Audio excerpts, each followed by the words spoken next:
Hello and welcome to Genetically Modified Dragons YouTube channel. My name is Keith, and today we're looking at my female, the larger of my two female Egyptian Uromastyx. I think I'm gonna go introduce her to my male, which is downstairs in my garage.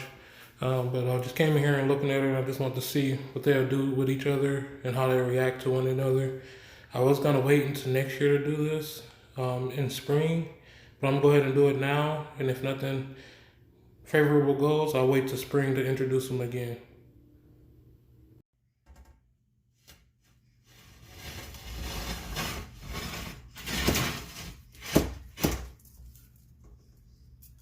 This girl, she's grown accustomed to me to hand feeding her. She still don't like me to pick her up from the top, but she like to eat out of my hand.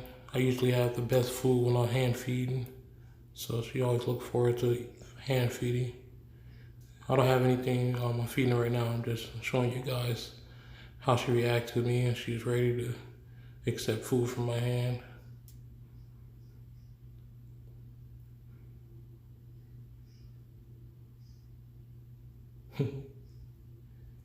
She might bite my fingers if I get too close, but it's pretty cool to hand feed her. I might do a video of me hand feeding her or something. I might go get maybe some carrots or something. Something colorful. They seem to draw their attention. Or maybe a flower. Maybe I get a hibiscus flower and hand feed her. I'm trying to get her to walk out onto my hand. I don't think she sees it right now.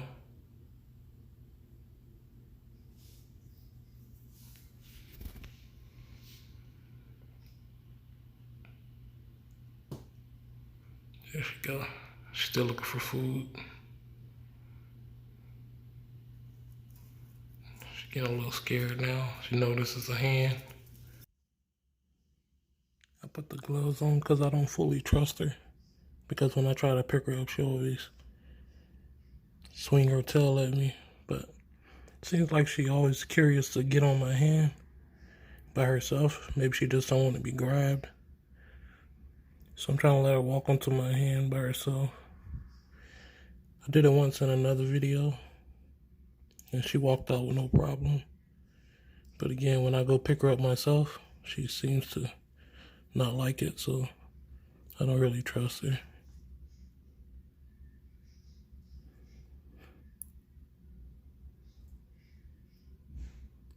So I'm gonna see if she'll come all the way onto my arm herself.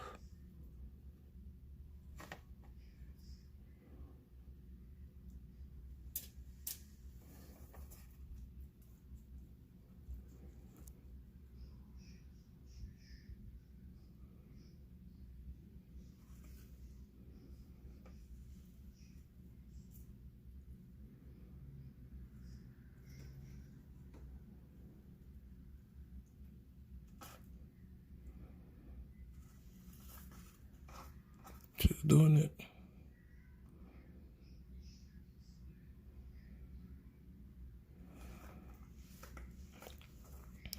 She's all the way on my hand. I can lift her now. So I'm gonna go ahead and take her downstairs, and I'll restart the video when I get to the garage. Okay, we are now downstairs. She started welling a little bit on the way down the stairs, but for the most part, more calm than I expected her to be. So I'm gonna go ahead and put her in this cage and let you guys see the reaction between the two. It may be a little rough, which is known with this species. If it gets too rough, I'm gonna go ahead and separate them. I just don't want you guys to be worried because some aggression is actually natural in between the two, the male and the female. But let me go ahead and get this started. There she goes. He should come out pretty quick. His head's already poking out. You might hear some hissing.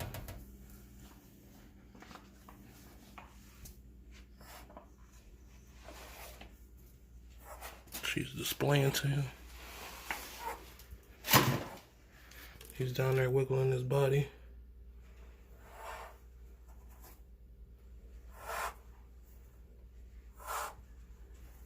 can hear him hissing.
He has her hand. I'm gonna try to break his grip off from her hand.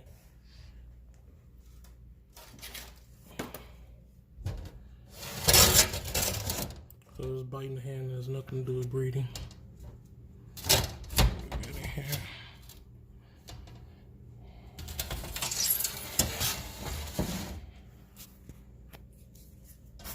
There you go.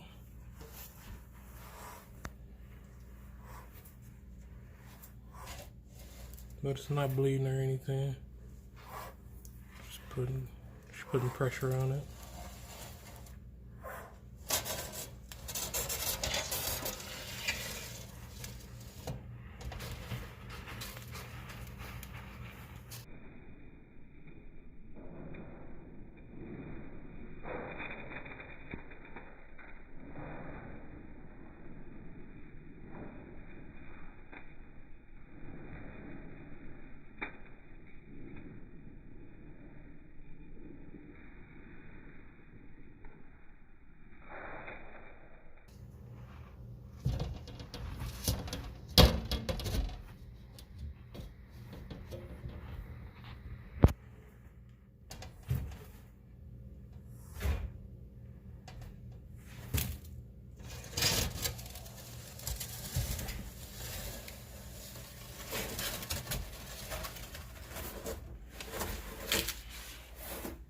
He's real mad now that she's in his hiding spot. So he's probably gonna bite anywhere to try to get her out of there.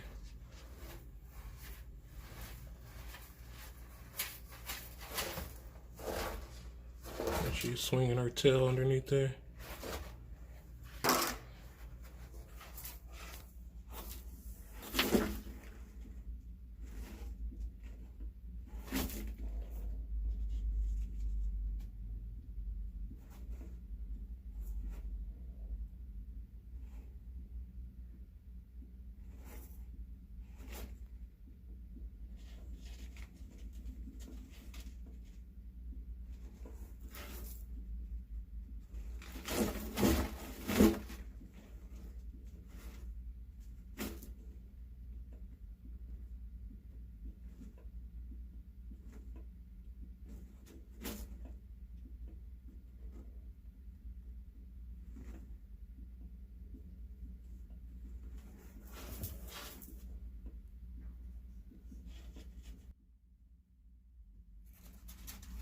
Alright guys, she's way deep down in there, but you can see her from this angle.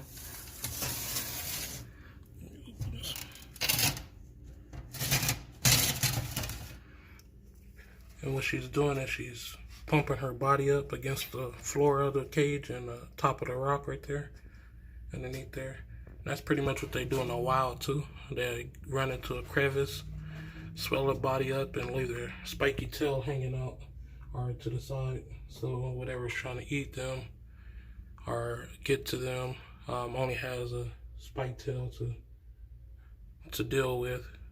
And they'll swing the tail out if need be, but for the most part, they'll inflate their bodies like that, wedge in the crevice, head first, and leaving their spiky tail for defense.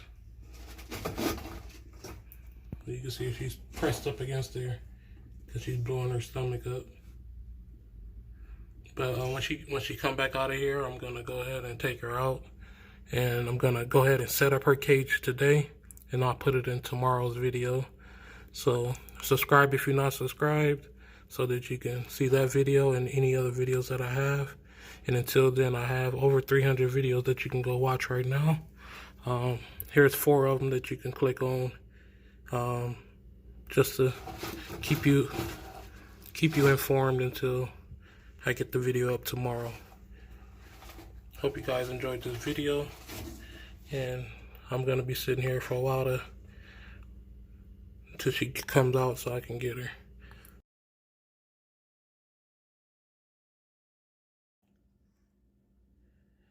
Okay, finally got her out. She's right here.